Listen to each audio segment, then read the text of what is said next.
Cada lunes nuestros hermanos del coro polifónico se reúnen a las 19 horas, martes 15:30 horas. Las mujeres fortalecen su lazo en la unión femenil, miércoles 19 horas. Nos reunimos en nuestra iglesia en oración presencial que nos llena de paz y esperanza.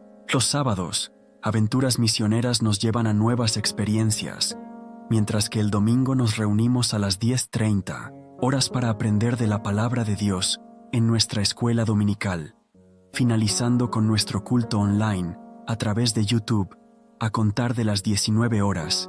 Iglesia Bautista, Nuevo Amanecer, 40 años de la mano de Dios. Como cada domingo, nuestro corazón se une en el amor del Señor. Juntos nos renovaremos en fe y nos fortaleceremos con su palabra. Le invitamos a ser parte de nuestro templo virtual. Que el Señor le bendiga.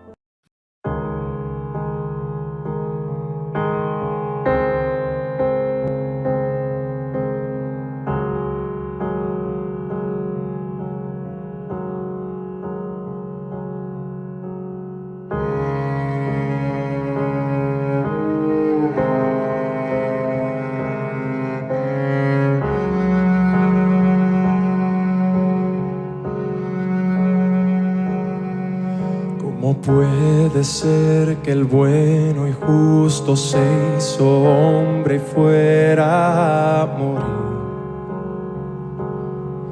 por el más vil pecador?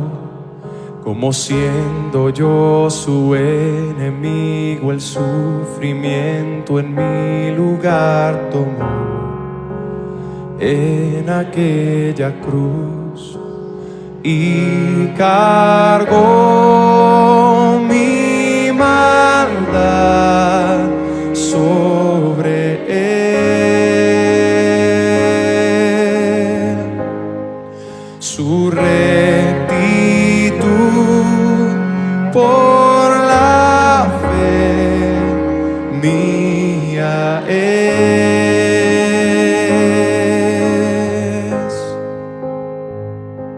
Aleluya, glorioso intercambio, oh cuán gran misterio, que por gracia salvo soy. Aleluya, gloria sea a Cristo por su sacrificio, declarado justo soy en él.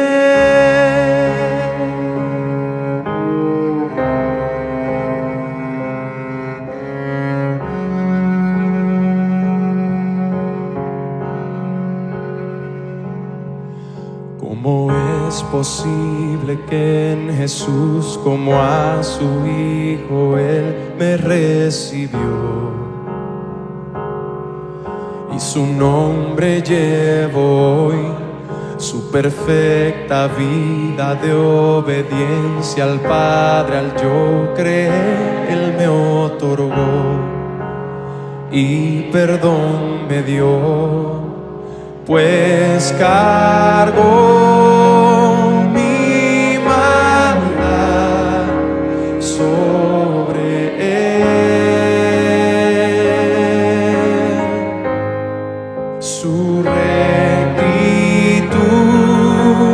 por la fe mía es.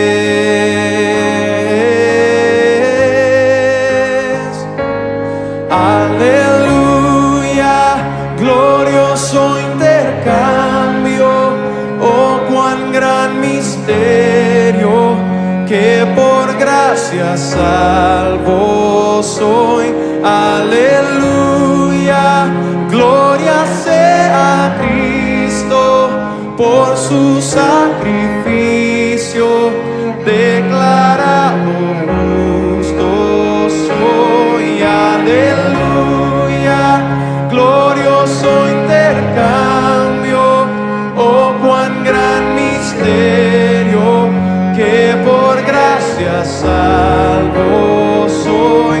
Aleluya, gloria sea a Cristo por su sacrificio, de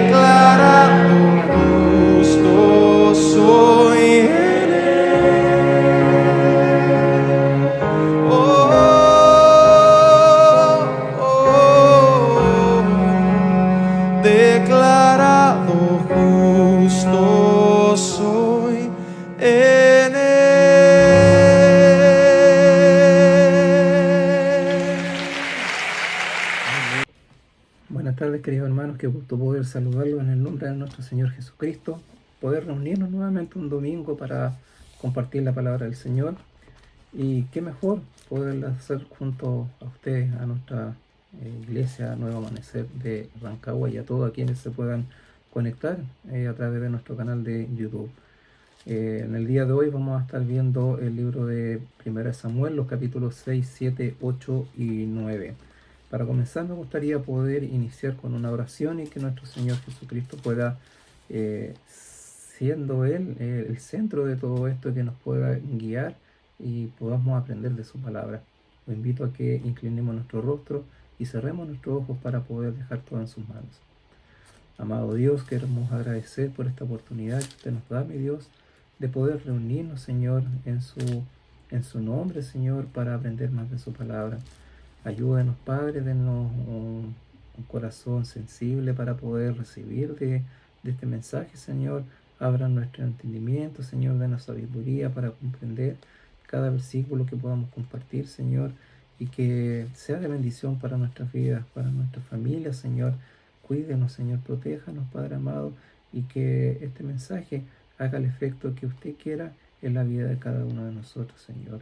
En sus manos dejamos este momento en el nombre de Jesús. Amén. Muy bien, hermanos, como les estaba diciendo, vamos a estar viendo 1 Samuel, así como lo hemos hecho las semanas anteriores, perdón. Hoy día vamos a estar viendo capítulos 6, 7, 8 y 9 de 1 Samuel. Y haciendo un poco de resumen de la semana pasada que nos estuvo compartiendo nuestro hermano Pedro, podemos decir de que quedamos en cuando los filisteos vencen al pueblo de Israel en esta guerra y se llevan, yo diría, una doble victoria. En primera instancia, vencen al pueblo de Israel, y segundo, se llevan como una especie de trofeo el arca al arca del Señor hasta las tierras filisteas. Sin embargo, aquí el Señor quería manifestar dos grandes cosas, creo yo. Primero, para el pueblo de Israel, y segundo, para los filisteos. Para el pueblo de Israel, enseñarles de que ellos no debían tener puesta su fe y su confianza propiamente tal en lo que era en el arca, porque ellos estaban confiando más en el arca del Señor que en el Dios del arca. Y es así como Él permite no solo que pierdan esta guerra, sino que esta arca sea llevada hasta el territorio filisteo. Y para los filisteos, una gran enseñanza de que el Dios de Israel es el Dios único y verdadero, que los confrontó no solamente con estas plagas y con tumores que ellos fueron asediados, sino que también de una u otra manera demostrarles de que Él estaba por encima de esos dioses a los cuales ellos rendían culto y pleitesía. En este caso, Dagón, por ejemplo, cuando es puesta el arca dentro del templo de Dagón, y en la primera noche esta estatua de Dagón cae a piso, boca abajo, y al día siguiente es encontrado por los filisteos, nuevamente en una especie de torcer en la mano o no reconocer el poder del Señor. Él levantada, y a la noche siguiente nuevamente no solamente cae esta estatuilla de este Dios, sino que también es cercenado a sus manos y queda solamente el tronco, y con eso el Señor demostraba de que Él estaba por encima de todas estas cosas. Y lo empieza también a colocar la mano fuerte sobre el pueblo, no solamente de los príncipes, sino que del pueblo en sí de Filistea, con esta plaga y con estos tumores. Es así como va siendo trasladada de ciudad a ciudad filistea por las 5 ciudades de Filistea, y llega el momento en que ellos ya después de 7 meses deciden y consultan cómo devolver el arca del Señor a tierra de Israel. Y así como llegamos al capítulo 6, donde comienza con lo que le estaba diciendo recién, que estuvo 7 meses el arca en tierra filistea, y eso nos habla de una tosudez tremenda de cómo los filisteos se resistieron, en este caso, a lo que era la grandeza y el poderío del Señor.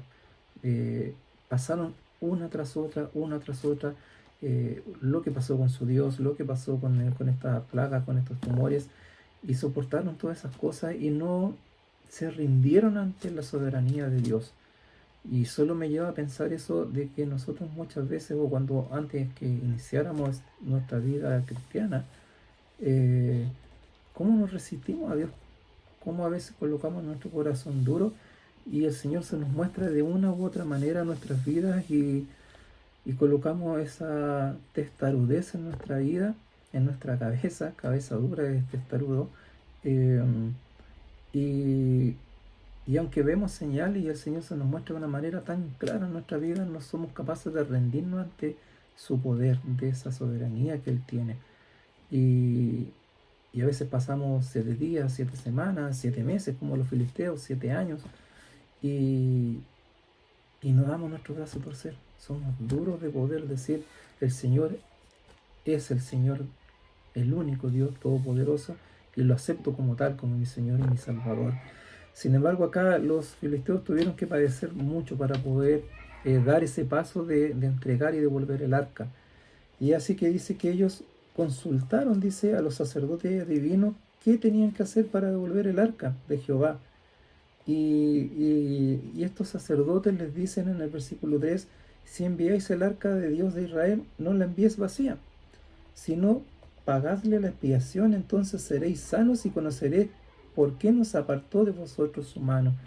Acá los filisteos estaban tratando de devolver el arca del Señor, pero lo estaban haciendo de acuerdo a lo que ellos hacían con sus dioses, poniendo a Dios de Israel, al único Dios, al mismo nivel de sus dioses, en los cuales ellos pagaban para poder obtener ciertas cosas, tal como lo hacía, por ejemplo, como lo hacía la iglesia católica en su tiempo, que pagaban para que sus muertos, esas personas que ya habían ido, pudieran ser librados de sus pecados y salir del purgatorio.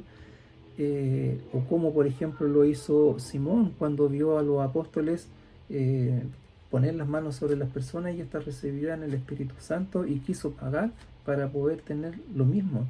Y es reprendido por Pedro en esa ocasión.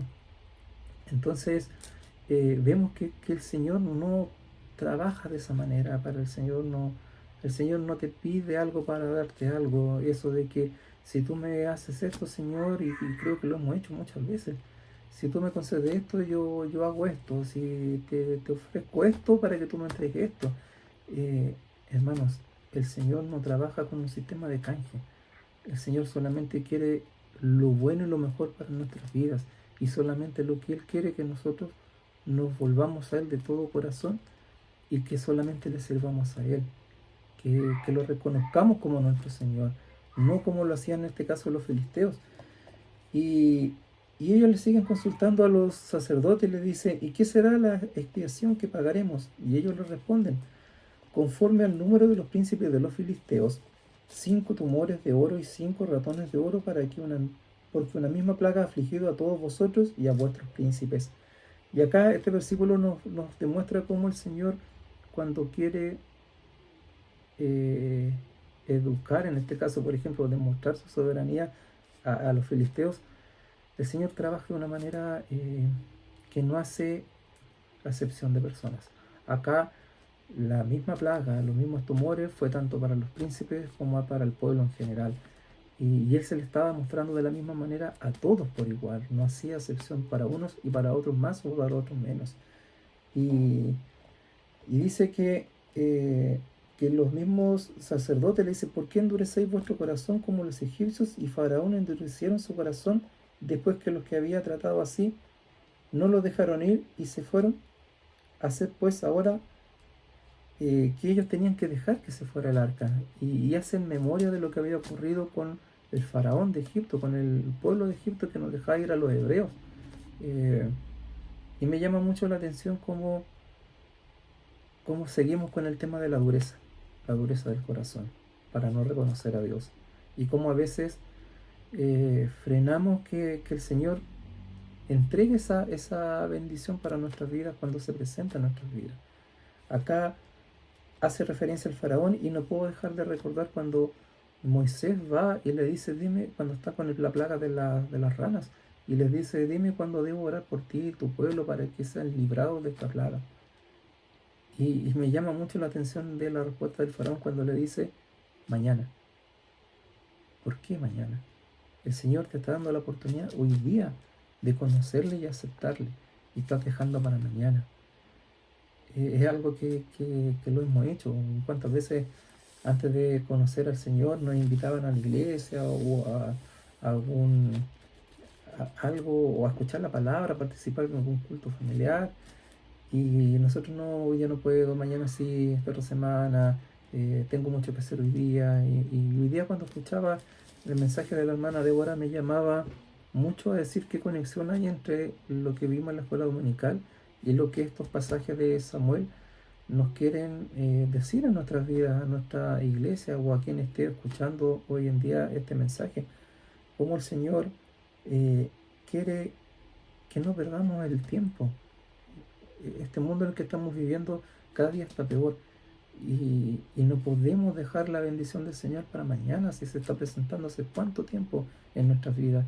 Acá los filisteos llevaban 7 meses con el arca y no eran capaces de rendirse a la soberanía y el poder del Señor. Y cuando quieren devolver y deshacerse de esta arca, emplean un mecanismo que sobre todo de entendimiento, uno dice, hasta el último siguen con esa dureza y poniendo a prueba el poder de Dios. ¿Por qué? Dice que los sacerdotes le dicen que tenían que hacer un carro nuevo y luego tomar 2 vacas que críen, a las cuales no hayan sido puestos yugo, y uncirlas al carro, dice, y hacer volver sus becerros detrás de ella a casa. Entonces, ya el hecho de colocar 2 vacas que no hayan tenido yugo sobre ellas antes, habla de que estas vacas no iban a estar tranquilas soportando este yugo. Y más encima dice de que tenían que ellas estar criando, ¿ah? Y que tenían que hacer volver a sus becerros detrás hacia las casas. ¿Para qué? Para que ellas, una vez que vieran a estos becerros o sintieran la necesidad de amamantarlos, de alimentarlos, quisieran volver hacia la tierra filistea, y de esta manera no hacer que el arca llegara a tierra de Israel. Qué difícil de entender, porque a veces somos así. Ponemos como a ver si es que Dios no puede lograr esto, y el Señor todo lo puede, todo puede hacerlo en nuestras vidas. Dice en el versículo 8: tomaréis luego el arca de Jehová y la pondréis sobre el carro, y las ovejas de oro que le habéis de pagar en ofrenda por la culpa la pondréis en una caja al lado de ella, y la dejaréis que se vaya. Y observaréis si sube por el camino de su tierra a Bet-Semes, él nos ha hecho este mal tan grande. O sea, si llegaban a la tierra de Israel, era porque la mano del Señor se había enseñado contra ellos. Y si no, dice, sabremos que no es su mano la que nos ha herido, sino que esto ocurrió por accidente. A lo largo de lo que vamos a estar leyendo hoy día, nos daremos cuenta que las cosas no suceden por accidente, que el Señor permite todo, que el Señor tiene el control y la soberanía sobre todas las cosas que ocurren en nuestras vidas.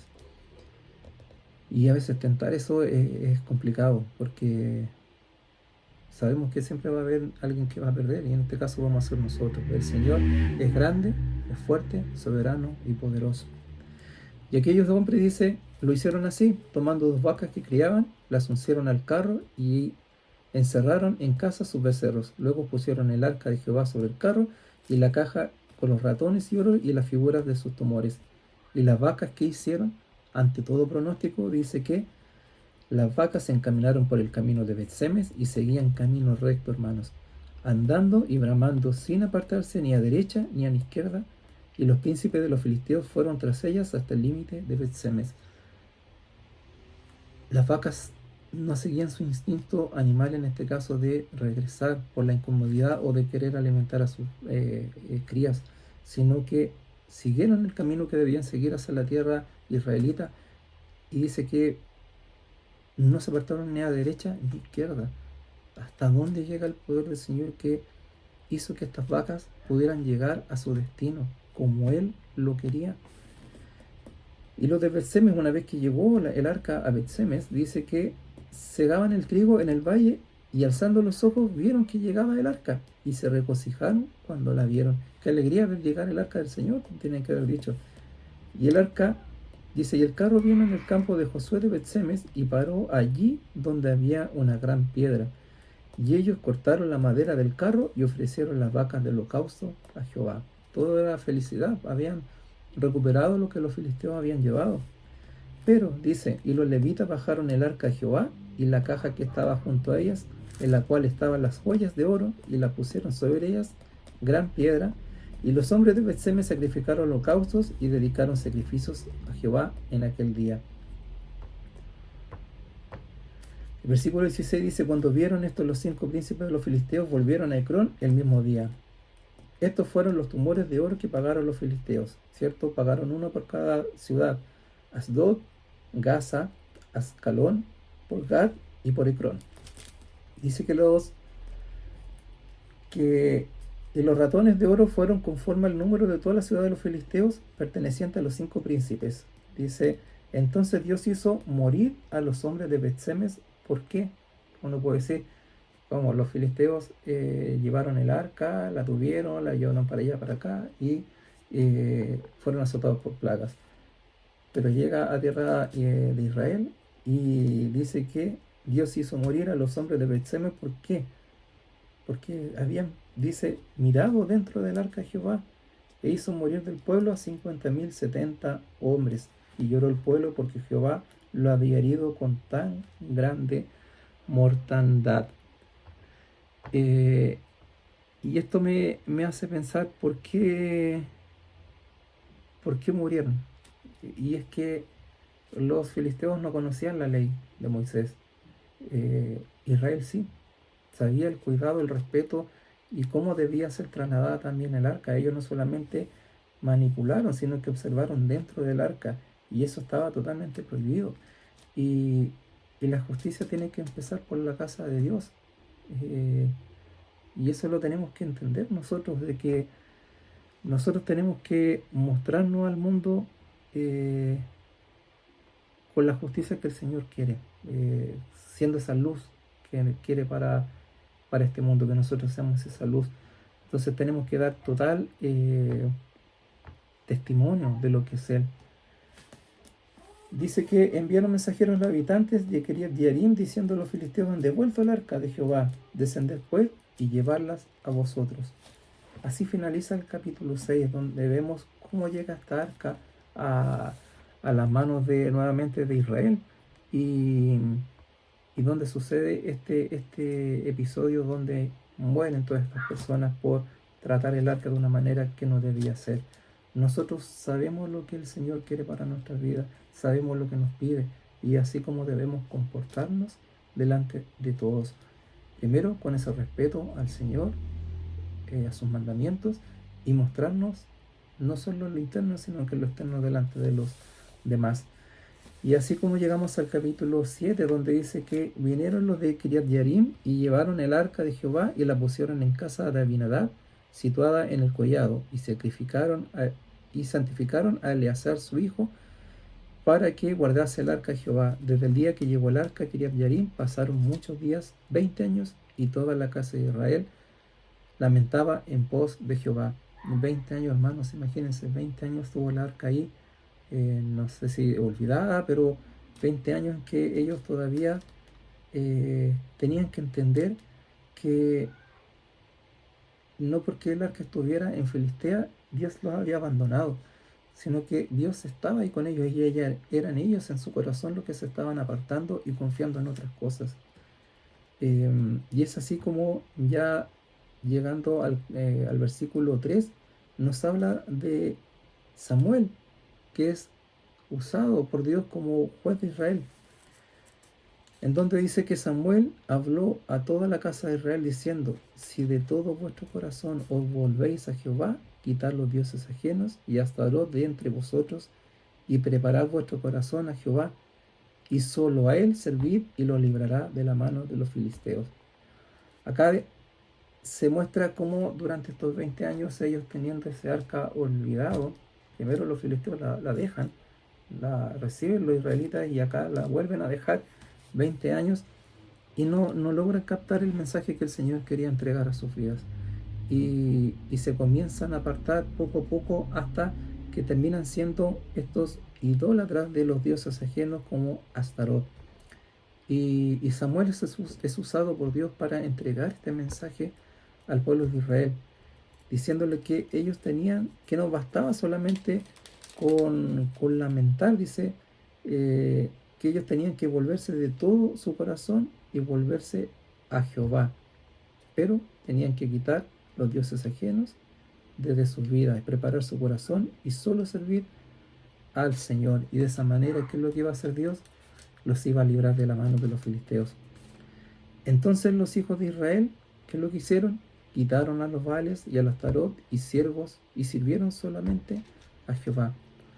Cuando uno, hermanos, vuelve su corazón 100% al Señor, se da cuenta y se arrepiente de los pecados y hace esa vuelta desde donde iba al camino perdido, a esa perdición, y vuelvo al camino del Señor, comienza con una decisión interna primeramente y comienza a manifestarlo externamente con acciones. Y en este caso, la exhortación que hizo Samuel de llamar a ese arrepentimiento y que no bastaba solamente con arrepentirse, de llorar, de lamentarlo, sino que tenían que buscar al Señor de todo corazón, entregarle ese corazón de lo más profundo de su ser y dejar esos ídolos. Ellos lo llevan a la práctica y abandonan esos ídolos. Dice que Samuel reúne a todo Israel en Mizpa y va a orar por ellos. Y ellos, dice, se reúnen en Mizpa y sacaron agua y la derramaron delante de Jehová y ayunaron aquel día y dijeron allí: contra Jehová hemos pecado. Y juzgó Samuel a los hijos de Israel y Mizpa.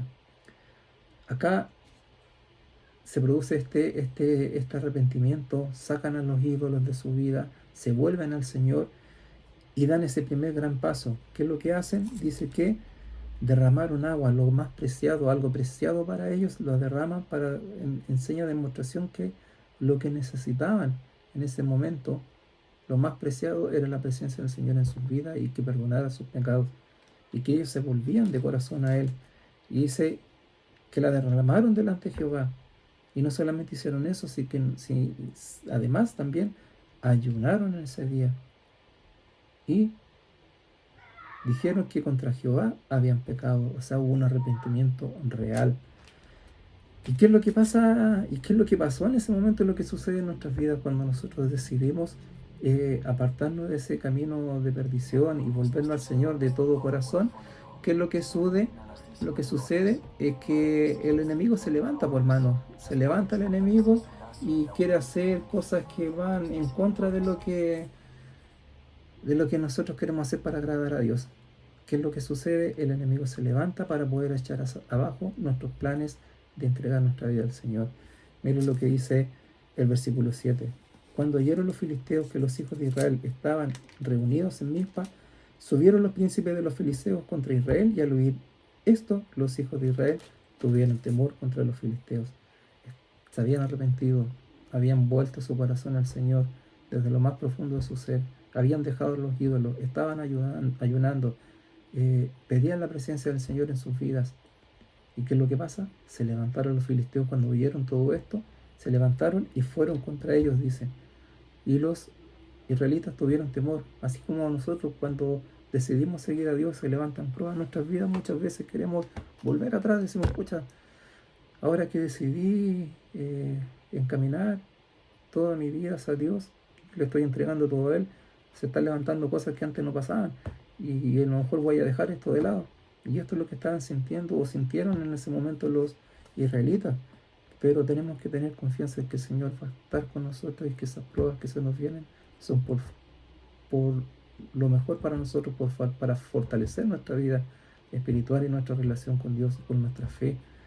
Dice que entonces dijeron los hijos de Israel a Samuel: no ceses de clamar por nosotros a Jehová nuestro Dios, para que nos guarde de la mano de los filisteos.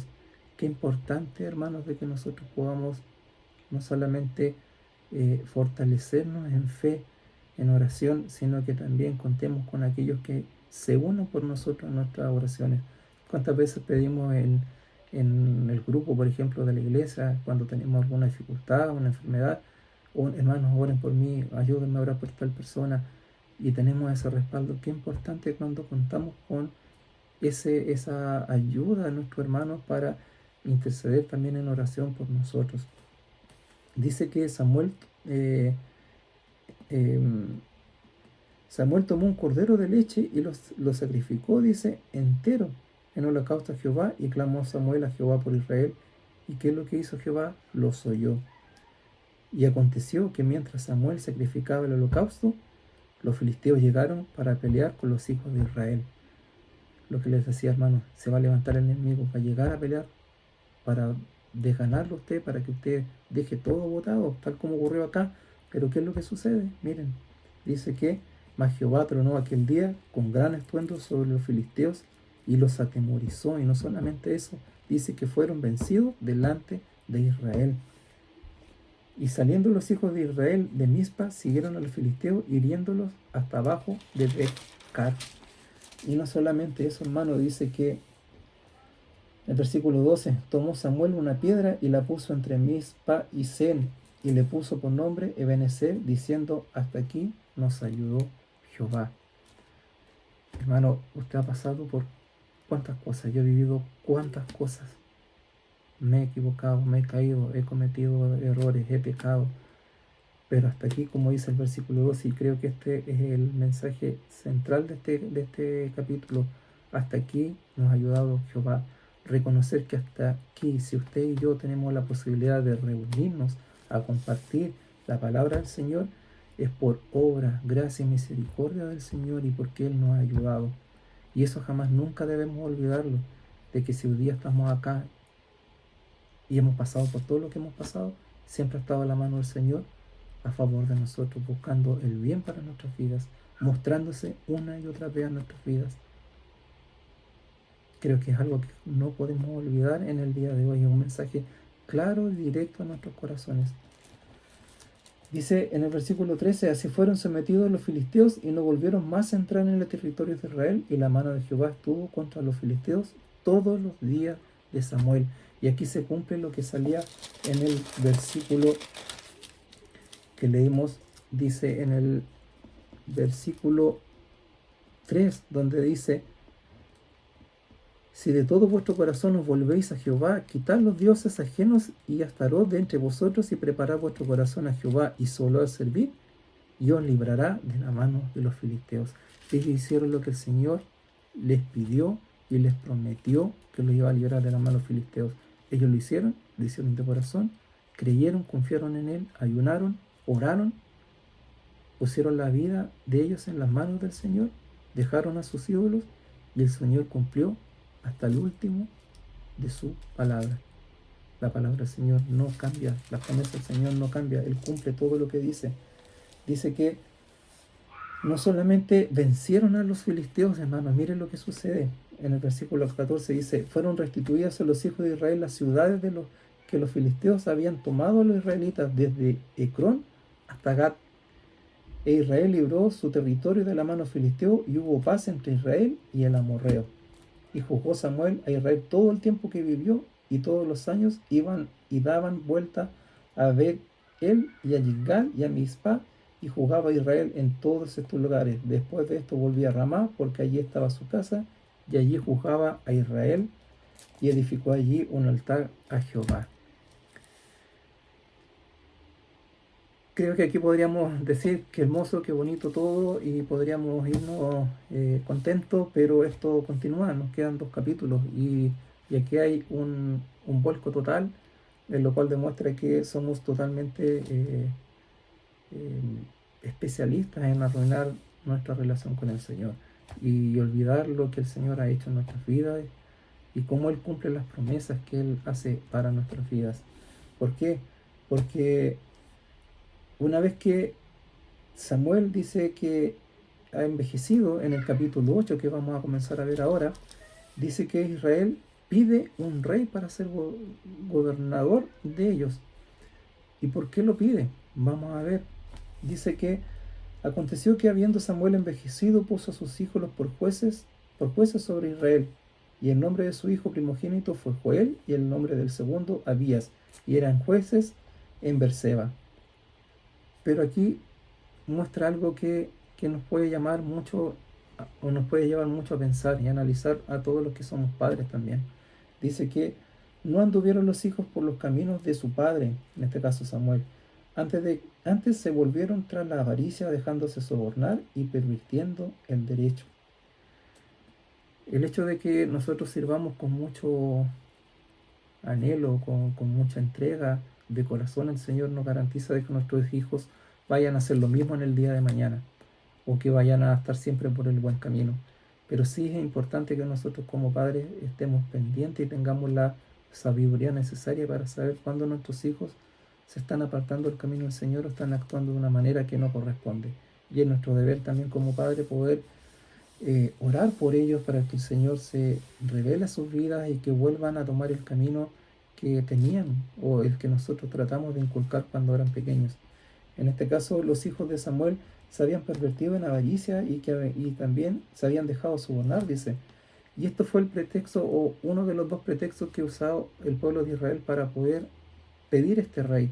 ¿Por qué? Porque dice que todos los ancianos de Israel se juntaron y vinieron a Ramá para ver a Samuel y le dijeron, he aquí, tú has envejecido. Primera excusa, ya no le servía a Samuel, ya tenía una avanzada edad. Y ahí se estaban olvidando que no era Samuel en sí el que lo estaba gobernando, sino que era Dios a través de Samuel que lo estaba gobernando a ellos y guiando como nación. Pero como lo veían ya avanzado en edad, y la segunda excusa, que los hijos, dice, y tus hijos no andan en tus caminos, por tanto, constitúyenos ahora un rey que nos juzgue como tienen todas las naciones. De aquí es importante recalcarlo cuando dicen un rey como todas las naciones.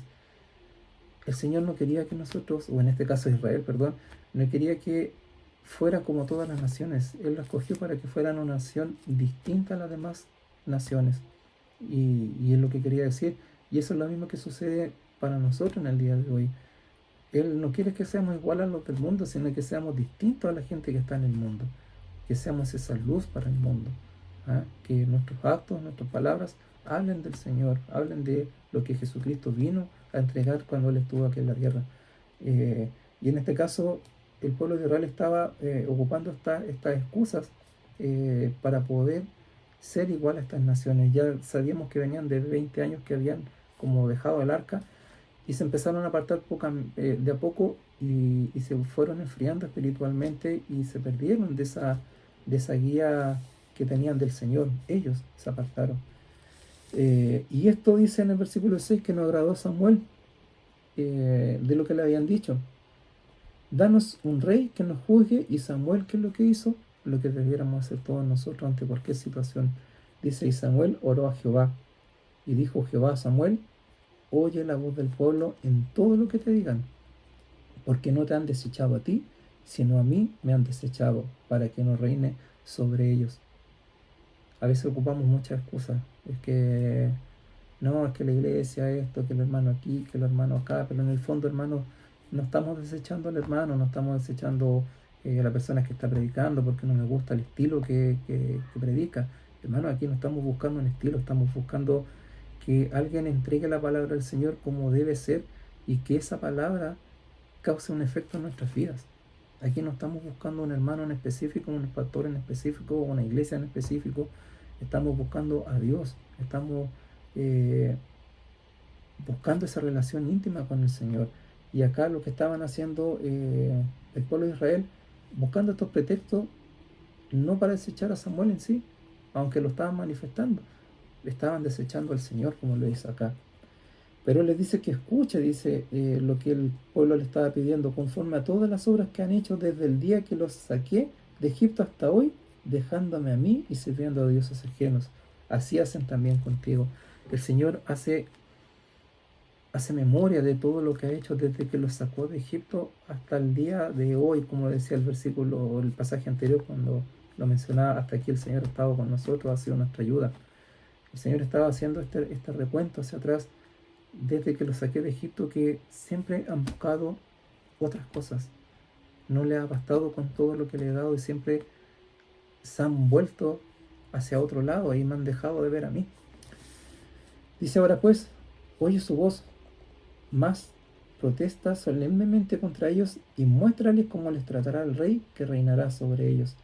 Y el Señor le dice a Samuel que le advierta cómo va a ser este rey. Y aún así, ellos deciden tener ese rey. ¿Qué es lo que va a hacer este rey?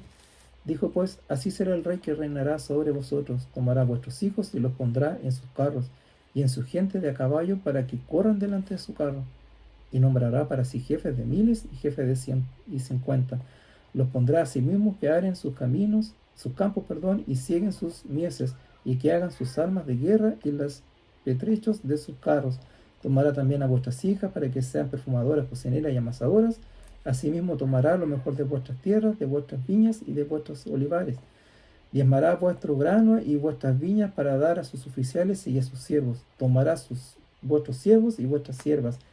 Y así sigue. Y lo que me llama la atención y lo que se repite mucho en este pasaje de estos versículos, y que se repite la palabra y tomará, y tomará, y tomará, y tomará. Y aún así, el corazón duro de estos hombres, de este pueblo, prefirió eso y desechar al Señor que mantenerse bajo la gracia del Señor, de su amor y de su protección. Pero hay una advertencia que, aparte de esto de cómo sería el rey, hay una advertencia que el Señor cumpliría, así como cuando pidió de que se volvieran de todo su corazón y Él los liberaría a la mano de los filisteos. Aquí está haciendo otra advertencia que iba a ser realidad en algún momento. Dice el versículo 18: y clamaréis aquel día a causa de vuestro rey que os habéis elegido, mas Jehová no os responderá aquel día. ¿Qué tan duro puede llegar a ser nuestro corazón, hermanos, cuando creemos que lo que anhelamos y queremos nosotros es lo mejor para nuestras vidas y hacemos caso omiso de lo que el Señor tiene preparado para nosotros?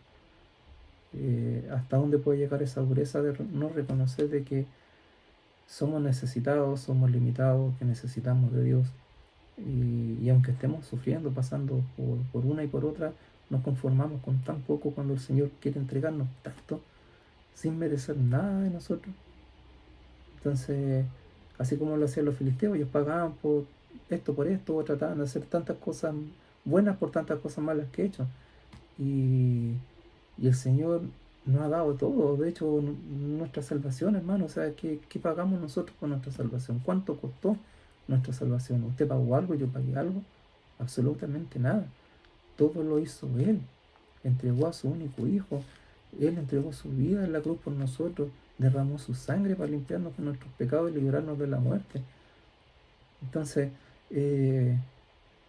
a veces lo analizo cuando leo la Escritura y yo digo, tenemos algo inmerecido y aún así, y único, y aún así creo que no lo valoramos o no le damos no lo profundizamos de la manera que debiera ser para tomarle el peso en lo que realmente es la salvación que el Señor nos entregó. Dice que el pueblo no quiso ir, aunque le dijeron todo esto, no quiso oír la voz de Samuel y dijo, no, si no importa eso, sino que habrá rey sobre nosotros y nosotros seremos también como todas las naciones. Vuelven a repetirlo. Y nuestro rey nos gobernará y saldrá delante de nosotros y hará nuestras guerras. Sigue la tosudez, sigue esa dureza, no solamente de corazón, sino de la cabeza, digo yo, porque no era Dios, o sea, no era sus caballos, sus carros, no era su gente, su número, sus armas, su espada, no era eso lo que les daba la victoria, era el Señor lo que les daba la victoria, el que peleaba las batallas por ellos. Y aún así ellos querían un rey, como todas las otras naciones que pelearan sus batallas. Es difícil de entender. Y dice, y Jehová dijo a Samuel, oye su voz y pon rey sobre ellos. Entonces dijo Samuel a los varones de Israel, idos a casa, cada uno a vuestra ciudad. Aquí uno puede decir, bueno, ¿y si va a ser tan malo? ¿Por qué el Señor permitió todo esto? Dios pone y saca reyes, como dice su palabra, gobernantes. Las naciones hoy día vemos cómo están y creo que cada nación, cada país tiene el gobernante que merece, así como Israel, tuvo el gobernante que anhelaba en su corazón y quiso ser igual a las otras naciones, olvidándose que tenían que ser distintos porque ellos tenían al Dios único, ya eso era distinto, pero ellos olvidaron eso y quisieron tener a su rey como las demás naciones.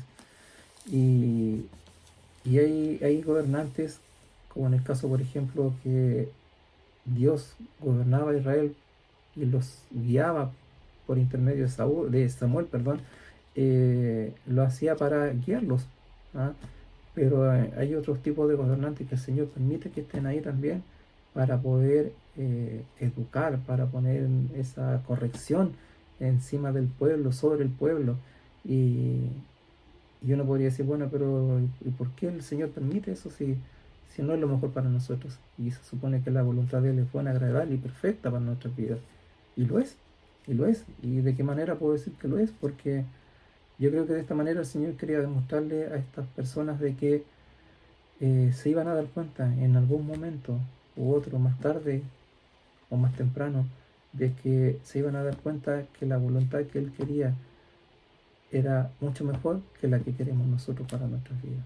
Y es ahí donde se van a dar cuenta de que hasta ese momento Dios lo había ayudado, como vimos en el capítulo anterior, que habían llegado hasta ese momento no por ellos, sino por el Señor. Qué difícil. Y llegamos al capítulo 9, el último capítulo que vamos a estar viendo el día de hoy, donde Saúl es elegido rey. Y lo voy a hacer bien sintetizado este capítulo por orden al tiempo. ¿Por qué? Porque acá el Señor entrega el rey que había pedido Israel de acuerdo a cómo querían ser igual a las otras naciones. Y el versículo 2 es muy ilustrativo con respecto a eso porque dice, y tenía él un hijo que se llamaba Saúl, el que iba a ser rey, el primer rey de Israel. Joven y hermoso, entre los filisteos de Israel no había otro más hermoso que él. El hombre de hombros para arriba sobrepasaba a cualquiera del pueblo. Y acá me llama mucho la atención de que este versículo hace mucho hincapié en lo que eran las cualidades físicas de Saúl. ¿Por qué? Porque dice que era joven y hermoso. Y vuelve a hacer énfasis y dice, no había otro más hermoso. ¿Por qué hace énfasis en eso? Porque de una u otra manera este versículo demuestra que estaba dándole el Señor lo que Israel había pedido, lo que ellos por vista se estaban dejando guiar y llevar. Le atraían lo que las otras naciones tenían en la vista, en lo que ellos veían, y se olvidaban lo que interiormente, espiritualmente el Señor les entregaba a ellos. Y le estaba dando el rey exactamente a lo que ellos anhelaban. E incluso dice, este mismo versículo dice, de hombros arriba sobrepasaba a cualquiera del pueblo. En el Antiguo Testamento no hay otro que se describa de esta manera a un israelita.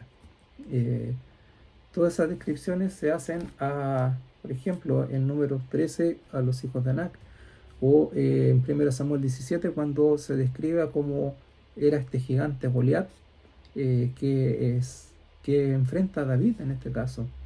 Entonces, si vamos reuniendo todas estas cualidades, tenían el rey de las naciones que eran paganas, por decirlo de una manera, se lo estaba entregando el Señor a ellos, que era lo que anhelaban en su corazón. Y Saúl era de esta manera. Por ejemplo, nos demuestra de que espiritualmente era inepto total, no conocía de Dios, no conocía de Samuel, por ejemplo. ¿Por qué? Porque se produce de que Samuel sale en pos de encontrar unas asnas que había perdido su padre, y no las encuentra hasta que él se encuentra con Samuel, y Samuel le dice en el versículo 20 del capítulo 9, y de las asnas que se te perdieron hace ya 3 días, pierde cuidado de ellas porque se han hallado. O sea, podemos hacer el recuerdo de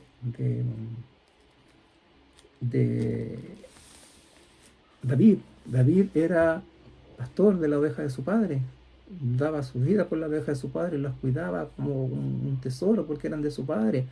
Moisés, cuando estuvo como pastor de las ovejas de su suegro, también las cuidó como un buen pastor, y por eso después estuvo al frente del pueblo que salió de Egipto. Así también David, como fue como rey. Entonces, aquí está todo lo opuesto. ¿Se dan cuenta? Estaban teniendo el rey que ellos querían. Como pastor, cero capacidad, espiritualmente nulo. ¿Por qué? Porque, por ejemplo, dice que Saúl iba con un criado y el criado conocía más, por ejemplo, de de Dios y de Samuel que el mismo Saúl. En el versículo, porque de él fue la iniciativa del criado, en el versículo 6 fue la iniciativa del criado de poder buscar a este adivino, llamaban ellos en este caso a Samuel, ¿ya? En el 6 dice, él respondió, he aquí ahora hay en esta ciudad un varón de Dios que es hombre insigne, todo lo que él dice acontece sin falta. Vamos pues allá, quizás nos dará algún indicio acerca del objeto por el cual emprendimos nuestro camino. O sea, ellos querían ir allá para que les dijeran dónde estaban las perdidas. Pero salió a causa de lo que dijo este criado. O sea, este criado sabía más. Imagínense que, por ejemplo, en 1 Samuel 3:20, 1 Samuel 3:20, nos dice, y todo Israel desde Dan hasta Berseba conoció que Samuel era fiel profeta de Jehová. O sea, todo Israel sabía quién era Samuel. Sabía quién era este hombre usado por Dios. Y Saúl, no lo sabía. En el versículo 19, en el 18, dice, acercándose pues Saúl a Samuel en medio de la puerta, le dijo, te ruego que me enseñes dónde está la casa del vidente. Lo tenía frente a frente, hermanos. Y no sabía quién era Samuel. Dice, y Samuel respondió a Saúl diciendo, yo soy el vidente, sube delante de mí al lugar alto y come hoy conmigo, y por la mañana te despacharé y te descubriré todo lo que está en tu corazón. A veces tenemos al Señor, se nos muestra de tal manera, así como lo hizo con los filisteos, así como se presentó al pueblo de Israel y lo llamó al arrepentimiento, así como el Señor hizo este encuentro de Saúl con Samuel, que se pudiera producir, y se valió de estas asnas que se perdieran para que saliera Saúl en búsqueda de estas asnas, que aunque no la encontró, sí encontró a Samuel, lo vio cara a cara y no sabía quién era Samuel. Así se presenta el Señor en nuestras vidas, y nuestra ceguera del mundo, nuestra ceguera espiritual, nos permite darnos cuenta que tenemos al Señor ahí, esperando para que nosotros lo reconozcamos como nuestro Señor y Salvador. Qué difícil es tener ese corazón duro, ¿cierto? ¿Y qué es lo que sucede cuando Samuel se encuentra con Saúl? Samuel lo invita a cenar con él. Entonces dice en el versículo 22, entonces Samuel tomó a Saúl y a su criado, los introdujo a la sala y les dio lugar a la cabecera de los convidados, que eran unos 30 hombres. Y dijo Samuel al cocinero, trae acá la porción que te di, la cual te dije que guardases aparte. Entonces alzó el cocinero una espaldilla con lo que estaba sobre ella y la puso delante de Saúl. Y Samuel dijo, he aquí lo que estaba reservado, ponlo delante de ti y come, porque para esta ocasión se te guardó cuando dije, yo he convidado al pueblo. Y Saúl comió aquel día con Samuel. Samuel actuaba como un hombre verdadero de Dios, respetando desde el inicio a Samuel como el que iba a ser el futuro rey de Israel. Y así como nosotros debemos actuar el día de hoy, orar por nuestra nación, también por las personas que están a cargo de los destinos de nuestro país como gobernantes. Si están ahí es porque el Señor lo ha permitido, y solo nosotros debemos orar porque ellos tengan sabiduría para que puedan buscar lo mejor para lo que es nuestro país, como lo decía. Así que espero que puedan estar la próxima semana para que vean lo que va a suceder con este rey Saúl, el primer rey de Israel, cómo se va a ir marcando el destino de esta nación.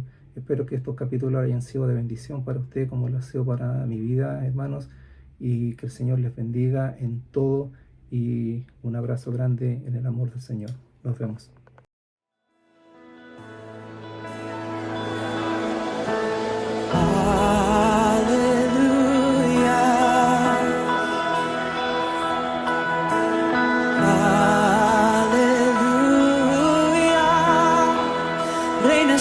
Poderoso Dios,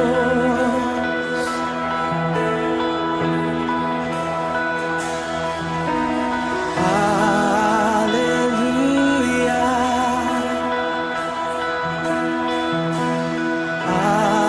aleluya, reinas tú, poderoso Dios.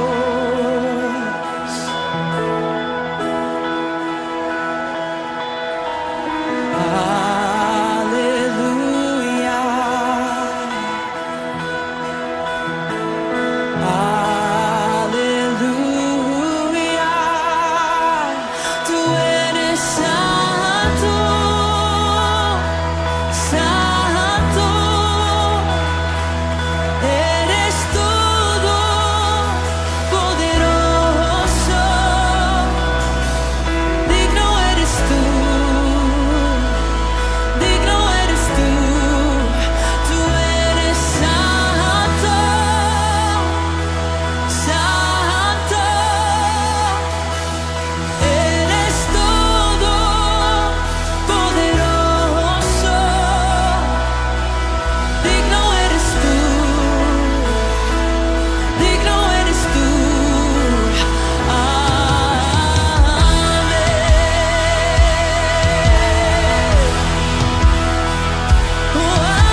and hallelujah.